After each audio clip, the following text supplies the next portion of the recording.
Саламатсыздар, урматтуу Чалкан медиа каналынын көрөрмандары. 18 октябрга алынган өлкөбүздөгү акыркы сааттагы жаңылыктар менен сиздерди тааныштырабыз. Биздин каналыбызга катталып, ой пикирлериңиздер менен бөлүшүңүздөр. Айсулуу Тыныбекова 6-дүйнөлүк көчмөндөр оюндарынын амбассадору болду. Балбан Айсулуу Тыныбекова 6-дүйнөлүк көчмөндөр оюндарынын амбассадору болгонун спортчу өзүнүн социалдык тармактагы баракчасы аркылуу билдирди. Айсулуу Тыныбекова күч менен кайраттын, эриктин жана туруктуулуктун символу. Анын спорттогу жолу көчмөндүн рухунан жаралган тарых. Айсулуу дүйнөгө кыргыз аял затынын күчүн, намысын жана жандуу көчмөн рухун көрсөтүп келет дешкен уюштуруучулар. 6-дүйнөлүк көчмөндөр оюндары 2026 жылы 31 августтан 6 сентябрга чейин Кыргызстанда өтмөкчү. Айсулуу Тыныбекова дүйнөнүн 2, Азиянын 6 жолку чемпиону, Токио олимпиадасынын күмүш, Париж олимпиадасынын коло байге ээси. УКМК Улуттук университеттин мугалимин документ жасалмалоого айыптап кармады. Евразия университетинин мурдагы ректору коррупцияга айыпталып кармалды. Бул тууралуу улуттук коопсуздук кызматынан билдиришти. Маалыматка караганда, атайын кызмат жогорку билим берүү тармагындагы коррупцияга каршы күрөшүүнүн алкагында аталган окуу жайды текшерген.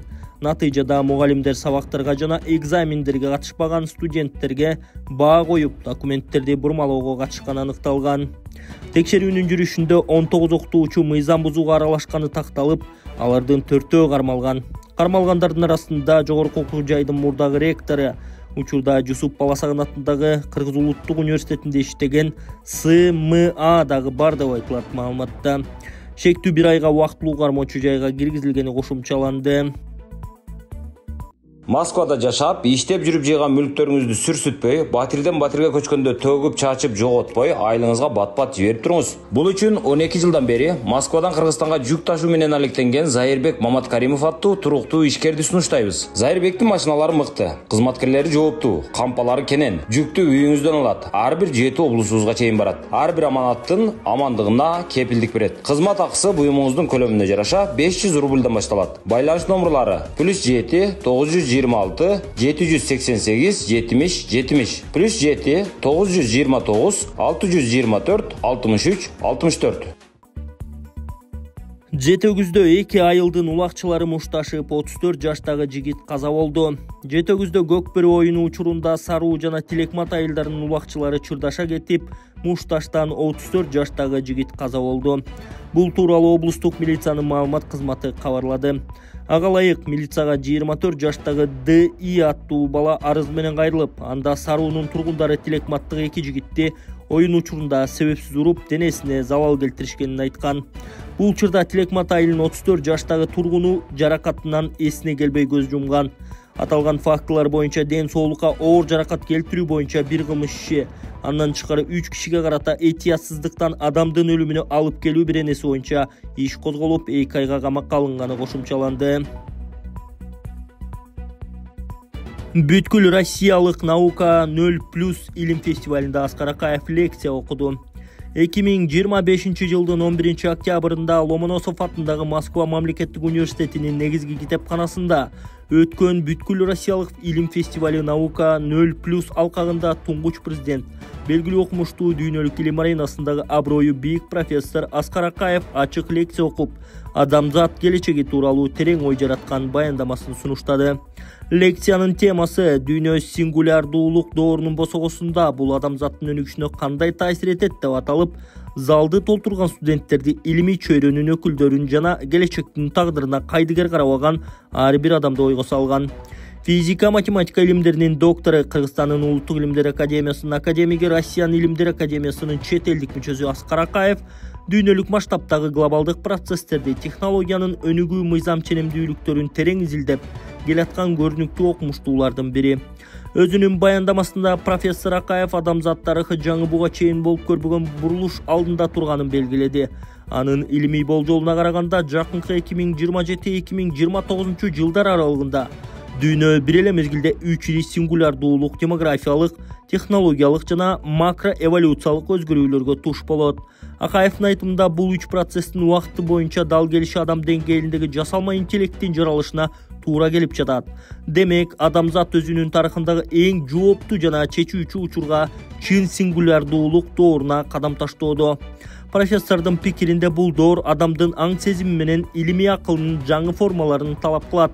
Себеби жасалма интеллект жаралгандан кийин адам жер бетиндеги жападан жалгыз акыл ээси болуудан калат. Адамзат тарыхы жана бара качууда. Мындан ары адам менен жасалма интеллекттин ортосундагы мамиле цивилизациянын тагдырын аныктоочу негизги факторго айланат. Биз алдыда турган доорго акыл, ыйман менен даяр болууга тийишпиз, деди профессор Акаев өзүнүн терең философиялык жыйынтыгында. Бул лекция илимий коомчулук үчүн гана эмес, жалпы адамзатка карай эскертүү жана чакырык болду. Антен Акаев айткандай, сингулярдуулук доору жөн эле технологиялык секирге эмес. Бул адамдын өзүн, аң сезимин жана рухий дүйнөсүн кайра жаратуунун доору. Кыргызстандын экономикалык таянычы болгон Кумтөрдөгү алтын өндүрүү токтошу керек. Бул жерде жүздөгөн тонна ген ташыган ири самосвалдар, экскаваторлор жана башка оор техникалар күнү түнү тынымсыз иштейт. Эгер бул алып техникалар токтоп калса, алтын өндүрүшү да үзгүлтүккө учурайт. Ошондуктан Кумтөргөн жайындагы оор техникаларды оңдоочу жай стратегиялык маанидеги эң негизги объект. Бул кыска тасмада Кумтөрдүн устаканасындагы адистердин күжүрмөн эмгеги тууралуу сөз болмокчу. Кумтөр Кыргызстандын экономикасынын негизги таянычы. Бул жакта иш 1 мүнөткө да токтобойт. Жүздөгөн тонна ген ташыган эри самосвалдар, экскаваторлор жана башка атайын техникалар күнү түнү тынымсыз иштейт. Бул техникалар токтоп калса, алтын өндүрүү иши үзгүлтүккө учурайт. Ошондуктан Кумтөр кен жайындагы оор техникаларды оңдоочу жай стратегиялык өтө чоң мааниге ээ. Жалпысын алганда биякта бизде жумуш үзгүлтүксүз болуп турат.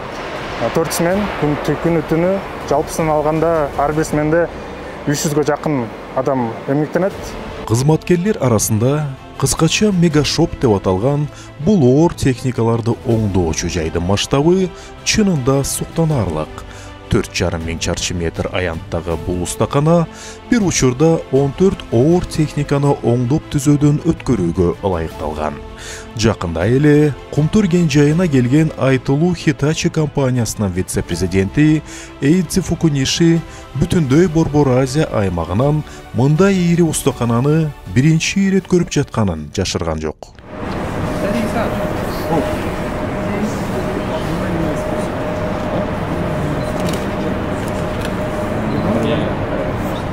Айтмакчы, атагы алыска кеткен дүйнөлүк гигант компаниясынын вице-президенти Эйдзи Фукуниши Кумтөр кен жайында кызмат кылган Hitachi экскаваторунун 100 000 мотосаатты ийгиликтүү багындырганын салтанаттуу түрдө белгилөө үчүн келген. 100 000 мотосаат дегенин жөнөкөй сөз менен айтканда, бул экскаватор 4167 күн, же 11,5 жыл тынымсыз иштеди дегенди билдирет. Бул окуяга жетине албай кубанган өндүрүүчү компаниянын өкүлдөрү алыскы Япониядан бери келип жатканы да жөн жерден эмес. Артында турган бул экскаваторду биз 2012 жылы алып келгенбиз. Ушул убакыт ичинде ал 100 000 мотосааттан ашык иштеп берди. Мындай катаал шартта техниканы күнү түнү 24 саат токтобой иштетүү оңой эмес. Бирок Кумтөрдүн операторлору менен механиктеринин тынымсыз эмгегинин аркасында ушул чоң көрсөткүчкө жетише алдык. Мен ишенем, ушул колдоонун аркасында бул машина дагы жок дегенде 10 жыл кызмат кылат. Ооба, бийик тоолуу катаал шартта техникалардын эскириши тезирээк болот. Алардын иштөө мөөнөтүн узартуу үчүн белгилүү бир мотосааттан кийин оор техникаларды толугу менен чачып, кайра чогултуп капиталдык ремонттон өткөрүп турушат.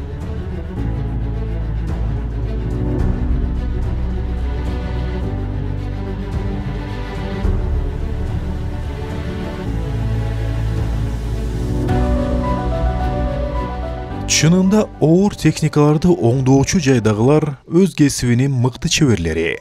Алар жөнөкөй механиктер эмес. Алар чоң көлөмдөгү, татаал түзүлүштөгү техникалар менен иштөө үчүн атайын билимге жана көп жылдык тажрыйбага ээ. Эң акыркы диагностикалык жабдуулардын, электрондук системалардын тилин билген заманбап адистер. Ошол менин аты жөнүм болот Молдагазиев. Кумтөрдө 20 жылдан бери иштейм. Азыр эми кылып аткан жумушубуз бууну втулка подшипник деп коебуз. Ушуну прессовать этип атабыз. Дамиров Дастан Дамирович, бул оор техниканын тейлөө бөлүмүндө 10 жылга жакын иштейм. Машинанын өз убакыт сааты болот. Ошол бияка бизге устаканага киргенде биз бул мотордун 4800 саат убагы келгенде регулировка кылабыз. Бул жактагы инженер, слесарь, механик, электрик, ширетүүчүлөр бири-бирин жарым сөздөн түшүнүп, бир бүтүн организмге айланышкан. Бардыгынын негизги максаты техниканын иштөө мөөнөтүн узартуу жана анын коопсуз, сааттын жебесинде так иштешин камсыз кылуу.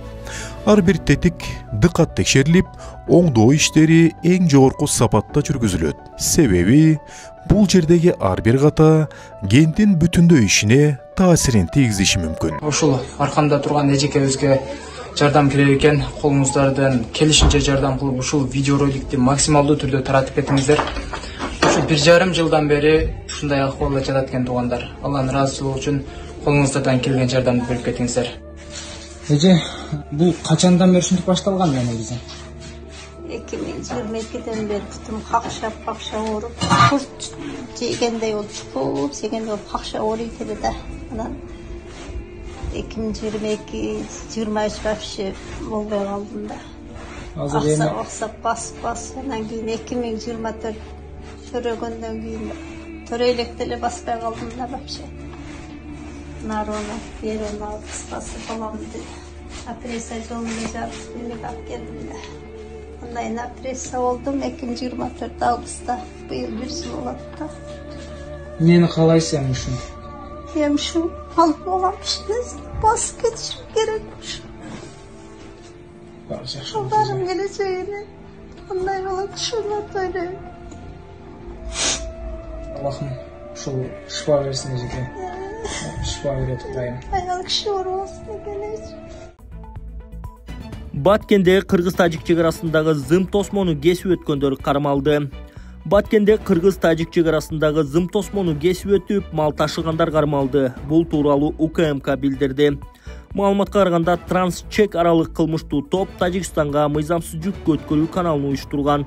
Узундугу болжол менен 3 метрге жеткен тосмо атайлап демонтаждалып, аткезчиликке жол ачылган. Ушул канал аркылуу 15 башбодо мал өткөрүүгө аракет кылган Кыргызстандын жараны 3 жараны колго түшүрүлдү, деди атайын кызмат. Азыркы тапта мыйзамсыз ишке тиешеси бар 31 киши аныкталган. Улуттук коопсуздук кызмат мындан ары чек ара аркылуу мал жандыкты аткезчилик жол менен өткөргөндөргө катуу чара көрүлөөрүн эскертти. Күнүнө $150 төлөнгөнүнө карабай Кыргызстанда тоо гиттери жетишсиз. Кыргызстанда тоо туризми боюнча гиттер жана инструкторлор жетишсиз. Бул тууралуу тоодогу куткаруу кызматы коомдук фонду менен Жибек жолу туризм ассоциациясынын жетекчиси Владимир Комиссаров билдирди. Ал Спутник агенттигинин маалымат борборунда өткөн брифингде сүйлөгөн. Комиссаровдун айтымында маселе адистердин талапка ылайык даярдыгынын жана профессионалдык стандарттын жоктугу менен байланыштуу. Бизде гид менен инструкторлор үчүн иш стандарты иштелип чыккан эмес, айрым адистерге ылайыкталганы бар, бирок бул жетишсиз. Анткени менин тоо гидтердин маянасы өзгөчө окуялуу туризмде айлык абдан жакшы. Быйыл бир күндүк акы кеминде $150 деп белгиленди. Кийинки жылы мындан да көп болот деп ойлойм, деди Комиссаров. Эксперт акчасына карабай адис табууну кыйын экенин, жаштар буга тартылбай турганын белгиледи. Анын айтымында Кыргызстанда тоо гидтеринин мектеби иштейт. Модулдук система менен окуу мөөнөтү 3 жыл. Бир модуль күзүндө, экинчиси жазында өтөт. Мектеп бүтүндө айзы үчүн базалык окуу жай болуп саналат. Бизде Казакстан, Өзбекстан, Украина, Иран, Түркия, Монголия жана башка мамлекеттерден келип окушат, деди Комиссаров. Адис Кыргызстан тоо гидтеринин ассоциациялары эл аралык деңгээлде таанылган Азия мамлекеттеринин 4-түгүнө кирээрин белгиледи. Ошентсе да кадрлардын жетишсиздиги курч. Эксперт советтик мезгилинде Бишкекте тоо туризми жана альпинизм менен миңдеген адамдар алектенгенин, азыр алардын саны кыйла азайганын кошумчалады. Ар бир жогорку окуу жайынын ири заводдун алдында туризм жана альпинизм боюнча секция болоор эле. Менимче азыр өлкөдө 100-150дөй альпинист, ошончо тоо туристи калса керек, деди Комиссаров. Жанынан курал жана баңгизат табылды. Көлбаевдин уюшкан тобуна тиешеси бар жаран кармалды. Оор кылмыштары үчүн соттолгон Камчы Көлбаев жетектеген уюшкан кылмыштуу топтун мүчөсү катары эсептелген СДО аттуу жаран кармалды. Бул тууралуу Улуттук коопсуздук мамлекеттик комитети билдирди. Маалыматка ылайык ал чет мамлекеттердеги кылмыштуу уюмдар менен байланышта болуп, кылмыш дүйнөсүндө мыйзамдагы урус статусуна чейин көтөрүлүүнү көздөгөн. Кармоо жана тергөө иш-чараларынын жүрүшүндө шектүүнүн жанынан 1 даана Макаров үлгүсүндөгү тапанча жана 457 грамм өсүмдүк тектүү баңгизат табылган. Бул факт боюнча кылмыш жаза кодексинин саттуу максатын көздөбөстөн банги каражаттарын жана алардын анаалогдорун мыйзамсыз даярдоо беренеси боюнча кылмыш иши козголду. Алынган курал жана баңгизат тиешелүү экспертизаларга жөнөтүлгөн. Аталган жаран УКМКнын убактылуу кармоочу жайына камакка алынып, учурда анын башка кылмыштарга байланышы бар жогу боюнча тергөө иштери улантылууда. Муниципалдык инспекциянын башчысы Мирлан Таалайбеков прокуратурага чакырылганын айтты. Муниципалдык инспекциянын башчысы Мирлан Таалайбеков Бишкек шаардык прокуратурасына чакырылганын билдирди. Бул тууралуу ал 17 октябрда өзүнүн соц тармагында айтып чыккан. Анын айтымында чакыруу бир жарандын арызынын негизинде анын аталган кызматка дайындалуусунун мыйзамдуулугун текшерүү үчүн болгон.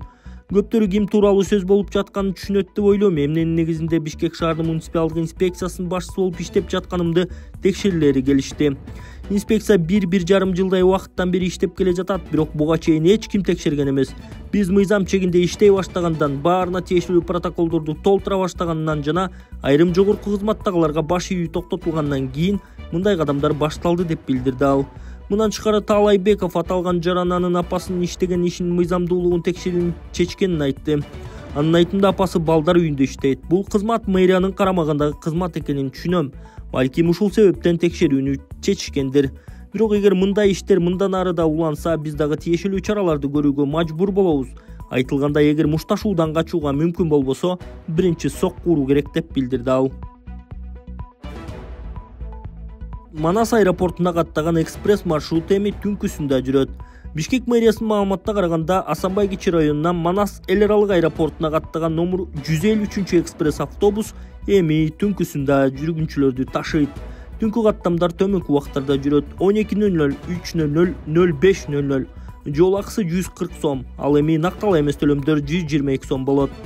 Мэрия бул чечимди түнкү каттамдарга болгон суроо талаптын өсүшү жана жүргүнчүлөргө ыңгайлуу шарт түзүү максаты менен түшүндүргөн.